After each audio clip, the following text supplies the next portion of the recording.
Welcome back, everybody, to Hyperdimension Neptunia 1. In the next episode, I promise to get back to the 3-game structure. I am joined by my friend David, and today we watch the amazing, I guess, Nep cut of Neptune versus Noir, the dawn of history. By amazing, it basically means that how he's able to cut down 6 hours of gameplay into just 1 hour of footage. 6.5 hours, thank you very much. Yeah, if this was the old me, this would have been like 50 episodes.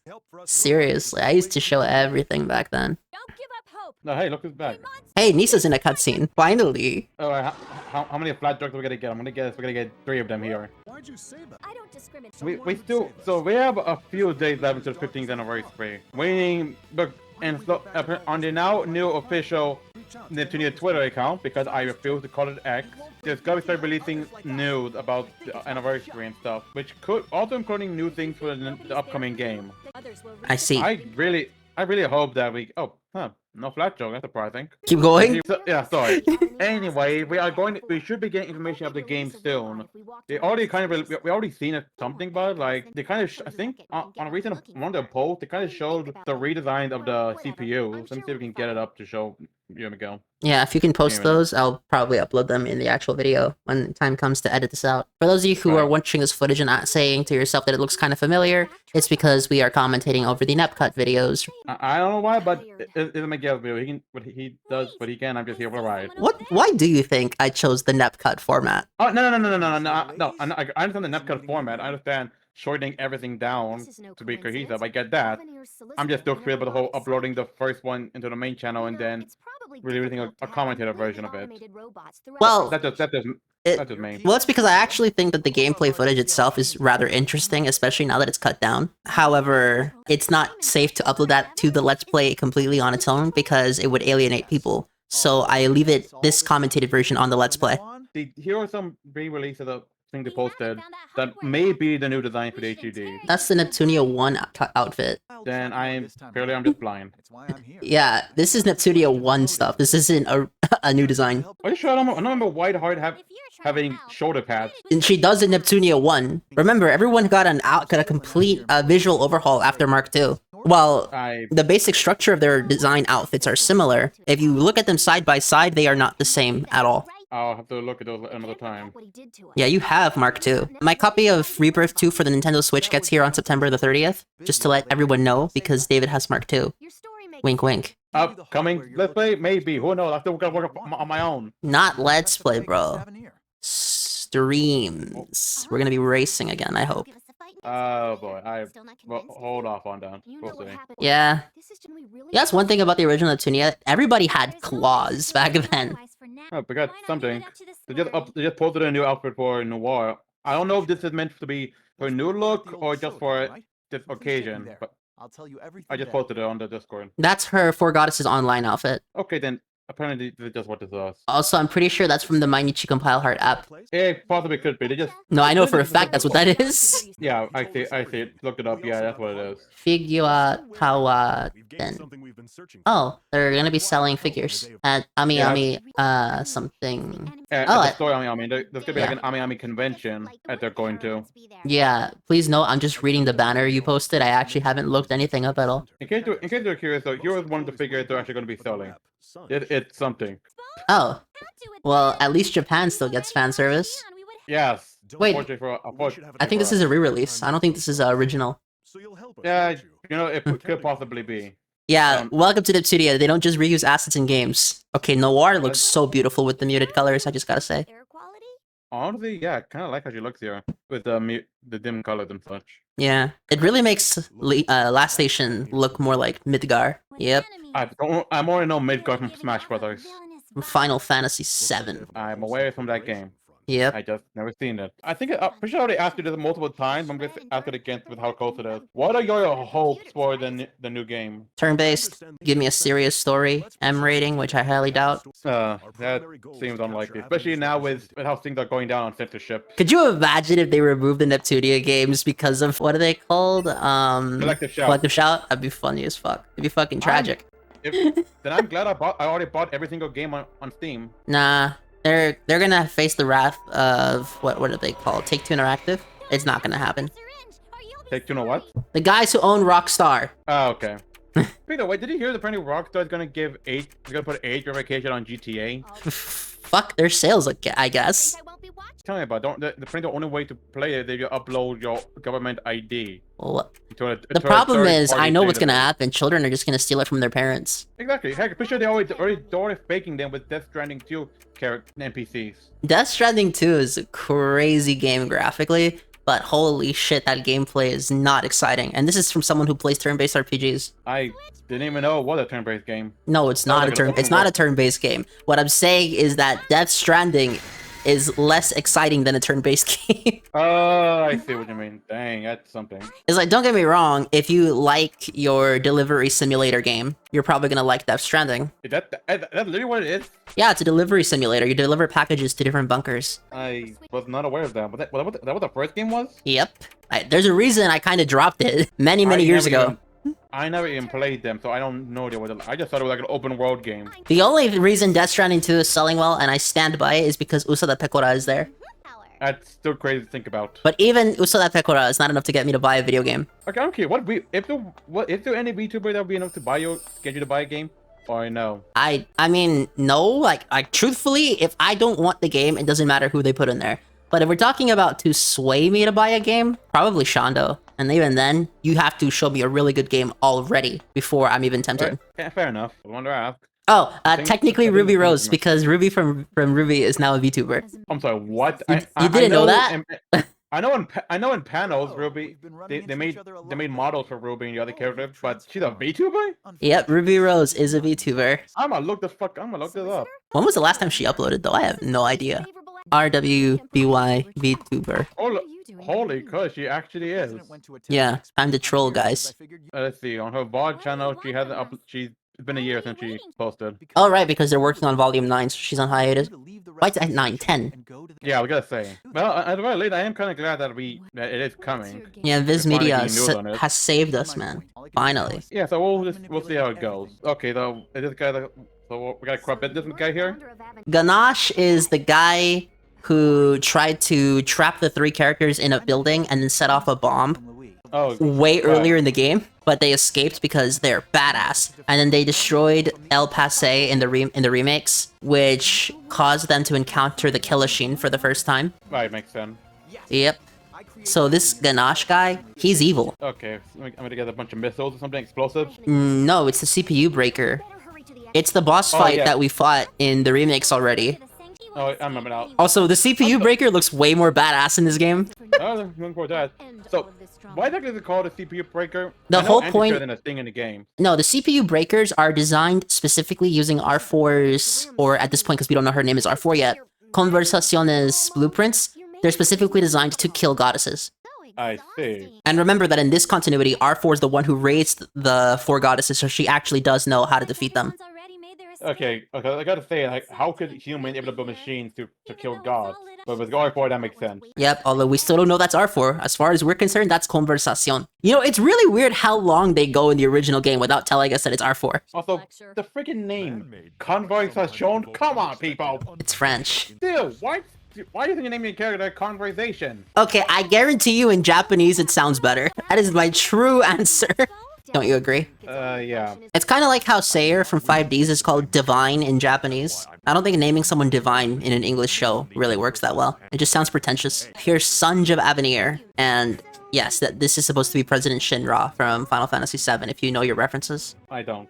I think that's partially why the original Neptunia has such a strong story, because they steal aspects from some of the better video games. There you go. Attack a weapon for massive damage. That's not the original plan, but it is the goal. Remember, if you played the remake, by this point, you've teamed up with the other 3 goddesses and they're on your team. Is that the freaking CPU holy- breaker. Is that not the coolest design ever? That is straight up Metalhead from Xenoblade Chronicles. When did that game No, come out? Face. Let me see. If it came out after 2010, it's the vice versa, bro. Xenoblade Chronicles. It originally came out June 10th, 2010. Okay, then neither person ripped off the other one. That's a case of very similar design choices.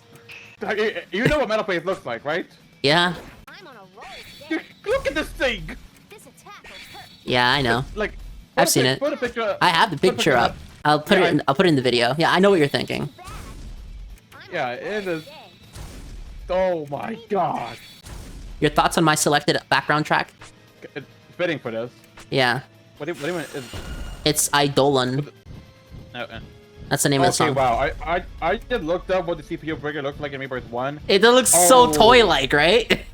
Yeah. It's like the biggest downgrade of all time. It looks like a Gundam. Put the image on the Discord just so that I can laugh at it. Yeah, I should think. Dude, the original Neptunia, I don't know. I think it just did enemy design way better than any other game in this franchise. And it's not even close. Yeah, exactly. Meanwhile, this guy is straight up freaking evil looking. Yeah. This thing looks evil as fuck. And remember, Kampa is the avatar. She has all the elements. Okay, so Kampa is the avatar. What is IF exactly? Wolverine.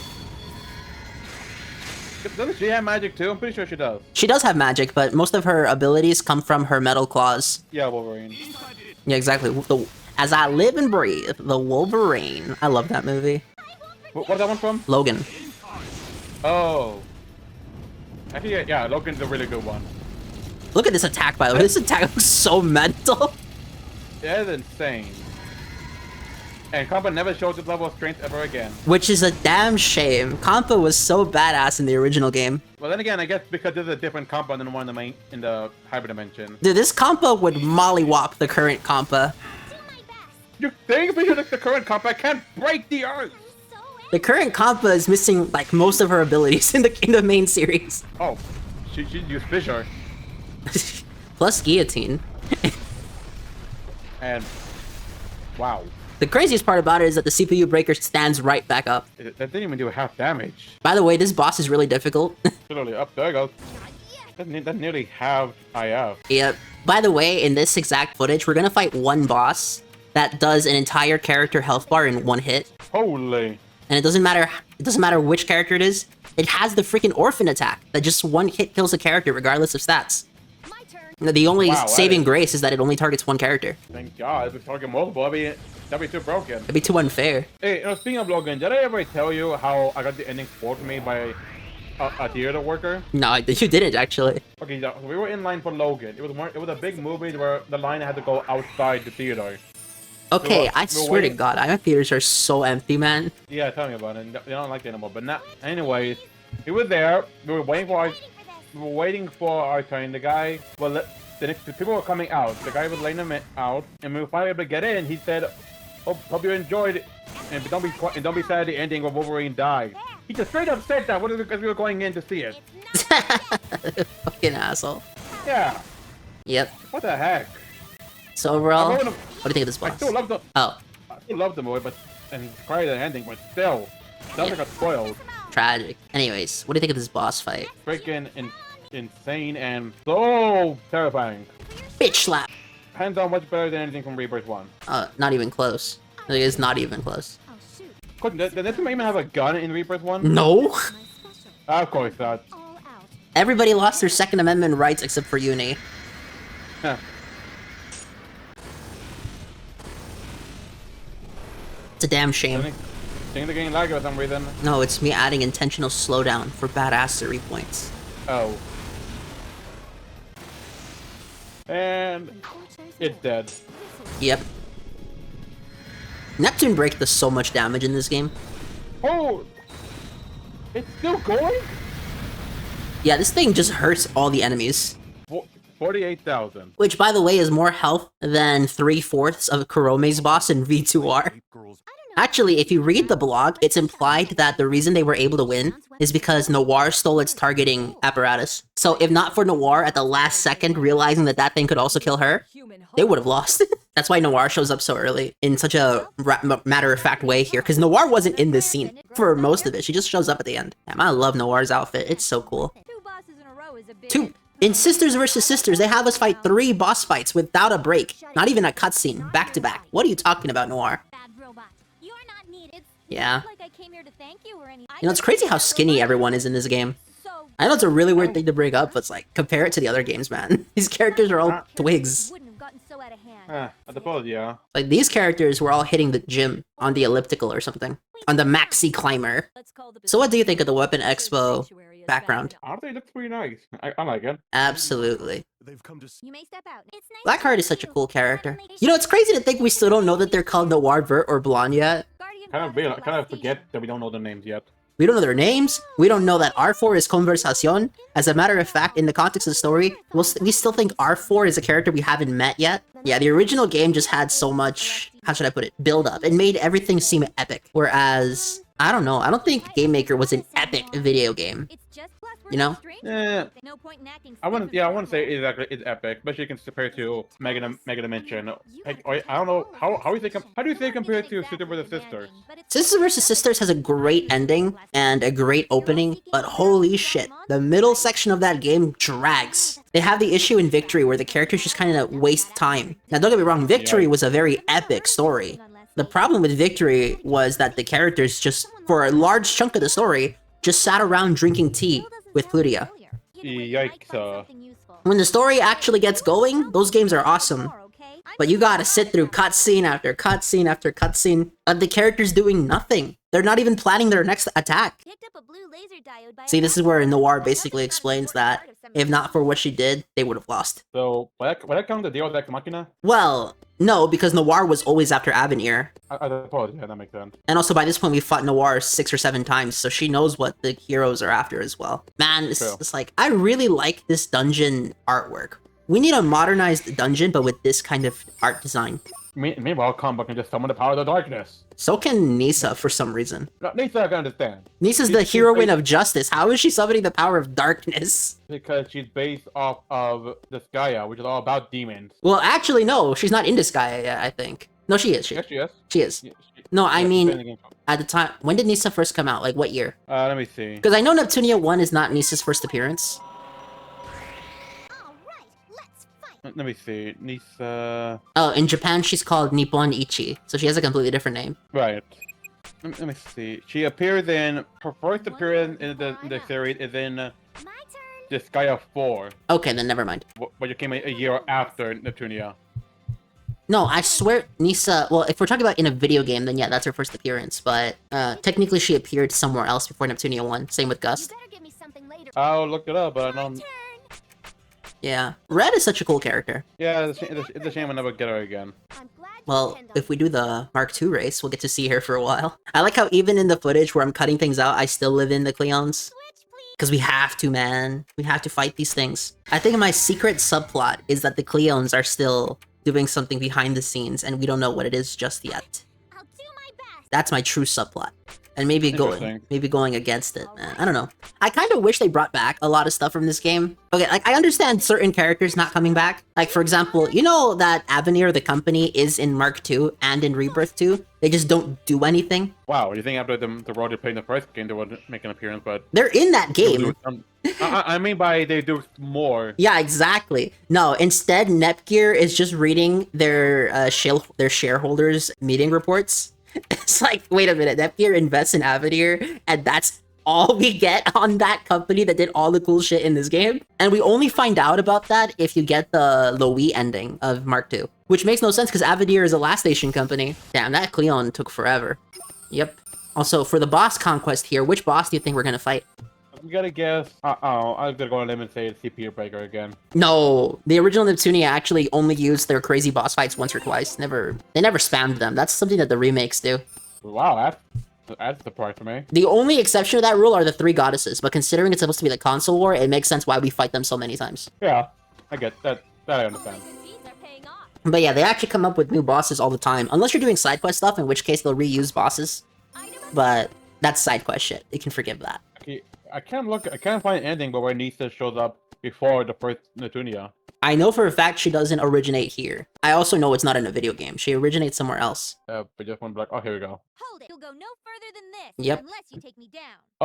Oh, the copy black card. No, that's the remakes. There are no copy black cards in this game. Okay, right. So this is just straight up black card. Yeah. No, why the question mark? We already know it's a black card, right? No, we know that the character that looks like her human form is Blackheart. This is just like a girl in a plug suit. We don't even know this character yet. Again, because you and me have all the background information, because at this point, nobody realized that this is Noir.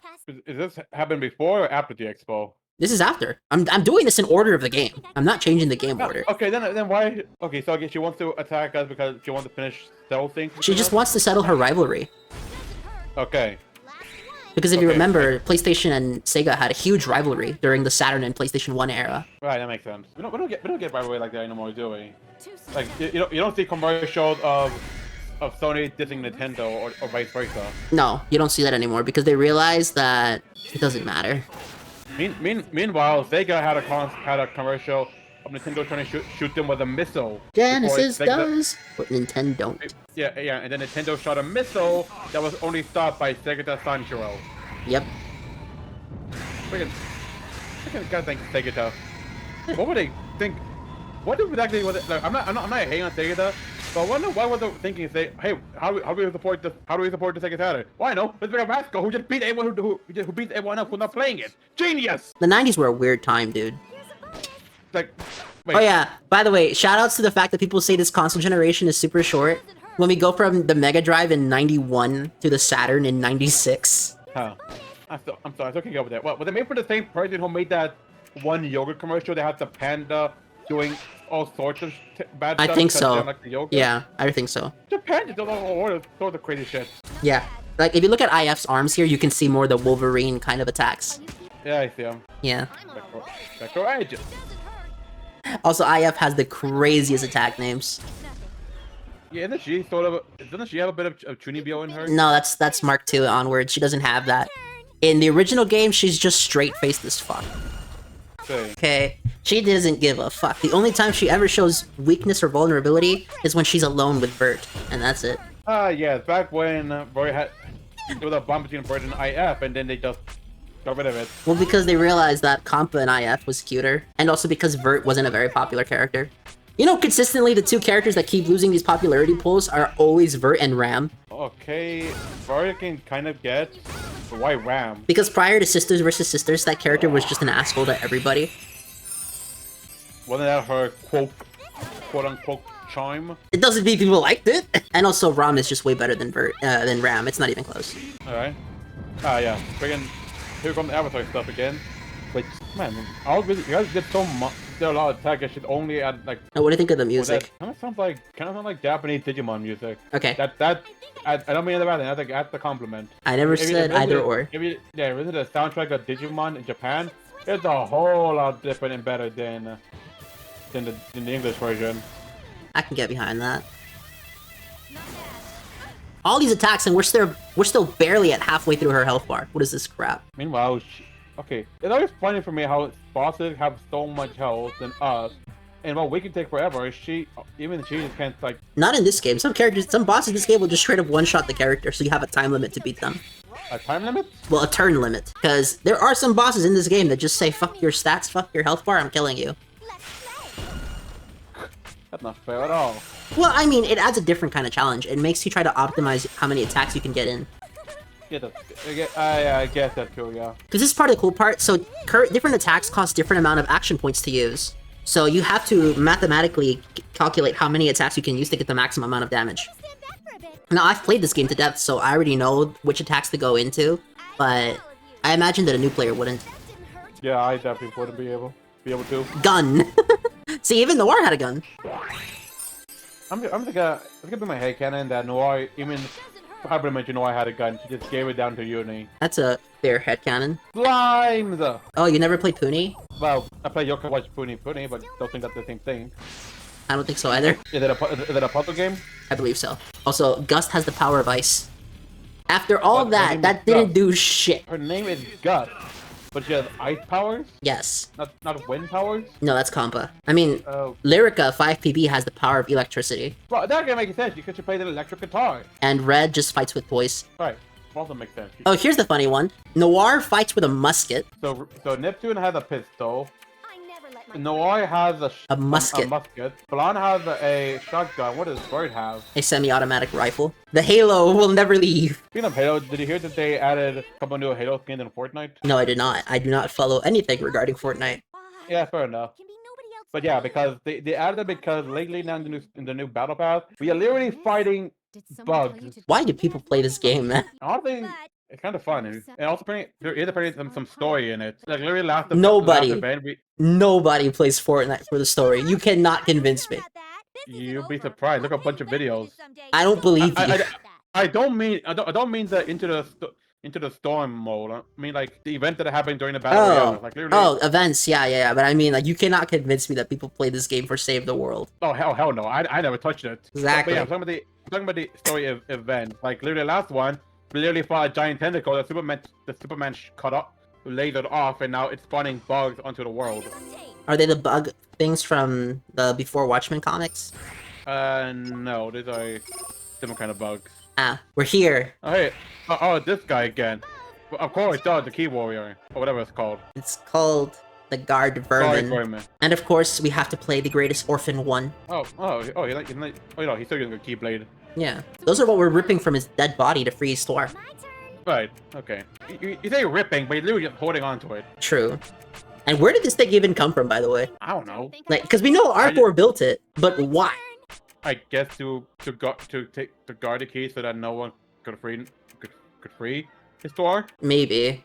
Although I wonder why she just separate them. Why not just hold on to them for yourself? I don't know. Oh, I know why. Because technically the Guard Vermin is supposed to instill fear into the citizens, which lowers the sheer energy of the goddesses. Oh, that makes sense. Yeah. See, this is the boss I was talking about. Oh my god. And by the way, it does 2 attacks per turn. The only reason that didn't happen is because it's paralyzed, so it only hits me 1 time. So you're under a real time limit with this boss fight. So how many times do you die in this battle? Oh no, this is the only character I lose because I actually know how to beat it in only 3 cycles. My bad, 2 cycles. This is the 2nd cycle, so I can beat this boss. Here? Yeah, I kill it here. But I'll tell you right now, my first playthrough, I game over it a few times to this boss. Yeah, I figured. I figured I would game over a couple of times if I fought this thing. Behold, Neptune's ultimate attack. Neptune break? Nope. Okay, she did she just become a freaking jet? Yes. Can we get an explanation for this? We do. Yeah, cause I didn't know how she's able to somebody to call a jet. After all that. 51 down there, not even in the there it goes. No casualties besides that thing. I'm serious, nobody died.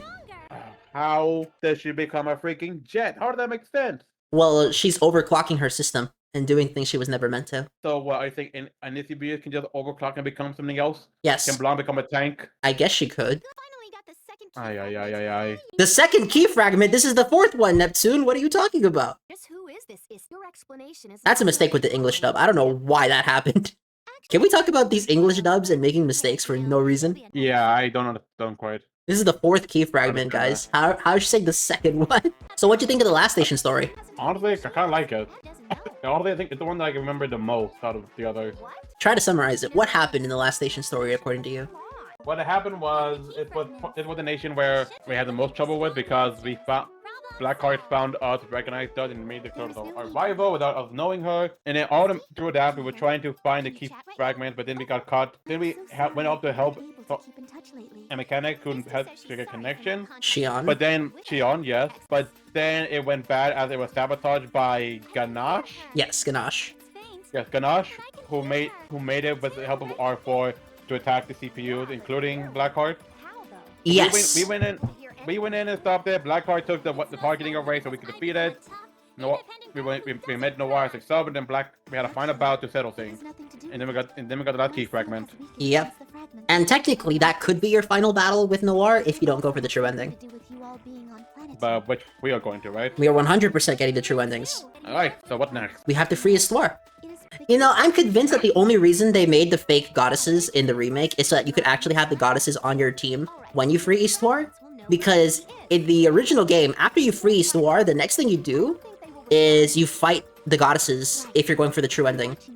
Otherwise, you play as IF and Compa and kick the shit out of Neptune. And after we fight the true ending, that would be unlock them? Yes. Okay, Although, I should note that they're actually absurdly hard because they take away everybody from you except Neptune. Wait, are you fighting all 3 at once? No, you fight them one at a time. Okay, good. I was gonna say. That would have been an ass whooping then. Yeah, with just one character, I know how hard Heck, even just all three would be hard, considering how much trouble I have in Mega Dimension. So, fun fact, by the way, there is a DLC for this game where you have to grind to level 999, and you fight the 3 goddesses plus R4 at the same time. It's like a secret super boss. And what happened did you do? Did you get anything? A bunch of XP, but you're already at max level. You just do it for the challenge. To be fair, if you like grind to level 999, you don't need a reward. You're just doing it out because you like the game. Well, true, but also like at least something. I'm not talking about some cool item. We're already maxed out to be anything. Like maybe an exclusive CG. That's a bad idea because people are just gonna look it up on the internet. That is true, I guess. Okay, look at this. If you were to give a reward for that kind of challenge, maxed out level 999, you beat the hardest challenge. What sort of reward would you give? I would give Neptune a crown. I'm sure if you put the pieces I know that's lazy, but that's the only thing I could really think of. Let me give it a try. I guess. It's so funny the differences between Rebirth 1 and the original, with specifically regarding the ending. How so? So after you defeat R4 in every version of the game changes. And the original game ends with the 4 goddesses losing their powers and then eventually dying. Whereas the remakes end with the birth of Neptunia. Oh, interesting. Thank you. And this is the first time we finally get to see Histoire. Your thoughts on her design? Okay, I didn't even first. I need to ask, what is her size? In the anime, she's tiny. She's like a natural fairy. But here, what is her size in the game? She is about the size of Neptune's hand. Sure. So I look a little she, different when I'm so she is like fairy size in the. Yeah. Minor changes are normal. I mean, like I heard from somewhere that wasn't her anime wasn't her actual size. The anime one is way smaller than the game one, but she's not exactly big. She's pretty small. Not done yet. All right. Anyway, that's my thoughts on her design. Even though I honestly think it's kind of fitting for this kind of character. The sort of ancient, all-knowing oracle that was sealed away. Yep. And here's where we get the biggest twist. Momus does not exist. Dun dun dun. Yep. And here's where we get another revelation about why Super R4 is actually super badass. All those R4s we've been fighting, they aren't actually R4. She's doing the freaking like dark side thing where it's just an avatar of her. Oh my god. The actual R4 is a fucking huge ass dragon. It's straight up dark side. Yep. It's insane, I think. I mean, what do you think? Is R4 straight up Satan? She is the deity of sin, so probably. Like she also sounded like with what she's doing, all these lies. It sounds like she's like a false prophet. She is a false prophet. She goes around Oh, calling yeah. herself the evangelist. Are we sure Mega Dimension is this version of 06? I'm pretty sure we found 06 here. No, because we don't have all the other shit going down. Yeah, true. We don't have like some lone traveler from a destroyed area, destroyed land. Yeah. Oh my god, I just made the connection that it was meant to be silver. I just made that connection. Oh my god. You know, the real tragedy about the final boss of this game, it really does tell you how freaking weak Whiteheart is gameplay-wise. There is zero reason to use Whiteheart. She has, of the 4 goddesses, she has the lowest HP stats. She has lower defense stats than Vert. Her attack stat is lower than Neptune and Noir's. And she is also the slowest goddess. There's literally zero reason to have her on your team. But I'm gonna use her anyways because, well, thematics, I guess. Makes sense. Yeah, so, just so you know, the ending team is going to be Compa, IF, and Neptune for the front, and then for the back, it's gonna be... Actually, is it gonna be the 3 goddesses? I might actually just cut Blonde for Gust, because Gust is just way better. Because the Gust has 2 things that make her awesome. She can do a party revive. Not one character, a party revive. And she also has a party heal. So she can full heal the entire party. The only weakness is that Gust is literally a wet paper bag. Also, holy frick, Super Histoire is insane. Yeah, there's a reason that R4 had to Ozymandias her. So whatever is written down on her book becomes fact. happens in the world. Yes, but only goddesses can write stuff down. It's kind of nuts. No wonder she's broken the DLC character in the other game. No wonder they don't revolve the plot around Histoire anymore, because she's just kind of a cheating button. Okay, I'm sorry. I need to check something. What? Oh, no, never mind. But sorry, I thought her tie was like a see. Well, I think I thought her tie was see-through. No, it's a select. Oh, no, it's a select button. Oh wow, I just realized that. Yeah, all these characters are gaming related. Fun fact: Histoire is supposed to be, I believe, strategy guides, like straight up. Ah, interesting. Although there's the theory that she's the search history. I kind of miss strategy guides. We don't get those anymore for games. Well, that's because IGN drove them out of business. Oh, Of course, it's fucking IGN. Hey, IGN used to be good at one point. Yeah, emphasis on used to, not anymore. I'm aware. Would it be wrong if I just bought Pokemon Guide just for collective? Well, no, we live in America. You can buy whatever you want. I still have the one I first got for Black 2 White 2. I have the ones for Generation 1 all the way through Gen 6. Was Gen 6 the last one that was made? I don't know if they made one for Sun and Moon, so I have no idea. I'm gonna look it up. Pokemon, Sun, and Moon. If I was to talk about my favorite strategy guide, it's probably this one. Which one? The one that I'm gonna pull up from my desk. Okay, so apparently there is one for Sun and Moon, also one for Ultra Sun and Moon. I'm Yeah. gonna look up the one for Sword and Shield. Yeah. If I was to give it my pick, this is my Okay. favorite strategy guide. Ah, Lightning Return. Cool. Fortunately, there is no shuttle running to Celestia. Yep. That would be weird. Okay, However, so there is still one way. yes, there is a strategy guide for Sword and Shield. Most important, we I must think Nintendo doesn't give a shit about the actual pricing competition. I think they still just, why'd I call it Nintendo? I mean the Pokemon Company International. They still release the strategy guides just out of tradition. Okay, yeah, there's also strategy. There's also a guide for Let's Go. If you need a guide for Let's Go, I'm sorry. I think you might actually need to get checked into the doctor. Is there one? There is apparently one for BDSP, or I think it's called the official companion guide. Companion I guides are strategy that. guides. That is true. If you need a freaking Okay, so guide now- for Let's Go, you have to be mentally deficient. There's no way. Okay, Hans. BDS, Pokemon, Scarlet and Violet strategy guide. Is there one? There is yes, there is. Cool. Legends Arceus. I like how we finally freed Histoire, the thing we were supposed to do a million episodes ago, and we're just not talking about it. I'm sorry. I'm sorry. I'm interested now on these things. Like I thought the strategy guides, I thought Pokemon strategy guides were done, but no, there's still a thing. That's kind of good to know, actually. Absolutely. Right. Anyway, Histoire. What's we're finally getting information on her past. Anyways, shoutouts to Agino Gaming for back in the day being the guy who made the guide for Neptunia 1, and it was literally 110 episodes. Oh wow. Because back in the day, people edited a lot less. I think this was still during the era where people left in all the wild encounters in all the RPGs. Oh, nice. Yeah. Could you Although, imagine? I kind of like how they built this up like would be a big surprise, yet it'd be new from the very beginning. Well, that's cheating though, because we've played the later games in the series. Oh, wait, what? North Creek and Babylon gods exist? So does Japan. But there is no Japan. There is Japan in the no Super Greek. Dimension. There is in the Super Dimension. How? The floating islands. Floating above what? The planet. What are you talking about? I'm pretty sure that there's nothing below, just a void. No, it's the planet, and it also has the game industry graveyard down there. But no, there are things down there. I legit never knew that. I just thought it was just a Triple Dimension only in the skies. At this And point, below I'm it's a convinced void. you are not reading the cutscenes. It has to be. fair, I bet you- There's I'm no pretty sure way. To be fair, I feel like something like that was explained when it was in the triple format, and I couldn't read the cutscene. That's true. Your computer screen, well, laptop screen is tiny as fuck. Yeah. You were born a goddess. So, Oh yeah, what do you think? Neptune finally learned she's a goddess. Okay. So what you think is below the Silver Dimension, below the Sky Island, is not only the game industry gives you, but also the rest of Earth. Yes. I'm curious, does Earth even know about? Well, yeah, they're the ones buying things. They're the ones giving people shares. I thought it was just the people of game industry, not below. No, the people of game industry give the support and share, so the people of Earth just buy shit. And that's it for this episode, guys. David, your thoughts on the dawn of history? This one was honestly a good one. We finally got all the fragments, we freed Histoire, and the big secret is finally out. So I kind of like this one. Tune in for the next episode where we finally go back to full screen, widescreen instead of standard depth. Bye. Yep. Alright. Have a nice day, everybody.